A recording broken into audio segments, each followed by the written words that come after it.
यदि नागों के राजा वासुकी 50 फुट से भी ज्यादा लंबे थे तो सोचिए जिनके गले में वे सिर्फ एक छोटे से माला की तरह दिखते हैं तो उनका शरीर कितना विराट होगा। ये तो कुछ भी नहीं, नंदी का असली राज जान तो आप चौंक कर हैरान रह जाओगे। समुद्र मंथन में 50 फुट विशाल नाग वासुकी को जब रस्सी की तरह प्रयोग में लाया गया तो देवताओं और असुरों के हाथ में उन्हें पकड़ने से जलन होने लगी। इतने विशाल नाग को जब महादेव शिव एक हार के रूप में पहनते हैं तो सोचिए महादेव का शरीर कितना विशाल होगा। इतना ही नहीं, वो शिव जो त्रिनेत्र धारी हैं, जिनके सिर पर माँ गंगा की विशाल धारा प्रवाहित हो रही है और जो गले में वासुकी पहने हैं, उनका वाहन है नंदी महाराज। अब सोचिए ऐसे नंदी जो शिव जैसे विराट शरीर को तथा वासुकी जैसे विशाल नाग को अपने ऊपर बैठाकर आराम से घूमते हैं तो नंदी का बल, उनका शरीर तो मानव कल्पना से भी परे होगा। अब ऐसे में आपका दिमाग भी जरूर घूम रहा होगा। ये आंकड़े पौराणिक नहीं बल्कि दिव्य गणित है जो बताते हैं महादेव शिव की विशालता। इसीलिए कहा जाता है कि शिव को समझना आसान नहीं, क्योंकि यह हमारी सोच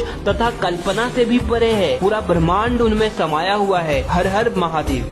यदि नागों के राजा वासुकी 50 फुट से भी ज्यादा लंबे थे तो सोचिए जिनके गले में वे सिर्फ एक छोटे से माला की तरह दिखते हैं तो उनका शरीर कितना विराट होगा। ये तो कुछ भी नहीं, नंदी का असली राज जान तो आप चौंक कर हैरान रह जाओगे। समुद्र मंथन में 50 फुट विशाल नाग वासुकी को जब रस्सी की तरह प्रयोग में लाया गया तो देवताओं और असुरों के हाथ में उन्हें पकड़ने से जलन होने लगी। इतने विशाल नाग को जब महादेव शिव एक हार के रूप में पहनते हैं तो सोचिए महादेव का शरीर कितना विशाल होगा। इतना ही नहीं, वो शिव जो त्रिनेत्र धारी हैं, जिनके सिर पर माँ गंगा की विशाल धारा प्रवाहित हो रही है और जो गले में वासुकी पहने हैं, उनका वाहन है नंदी महाराज। अब सोचिए ऐसे नंदी जो शिव जैसे विराट शरीर को तथा वासुकी जैसे विशाल नाग को अपने ऊपर बैठाकर आराम से घूमते हैं तो नंदी का बल, उनका शरीर तो मानव कल्पना से भी परे होगा। अब ऐसे में आपका दिमाग भी जरूर घूम रहा होगा। ये आंकड़े पौराणिक नहीं बल्कि दिव्य गणित है जो बताते हैं महादेव शिव की विशालता। इसीलिए कहा जाता है कि शिव को समझना आसान नहीं, क्योंकि यह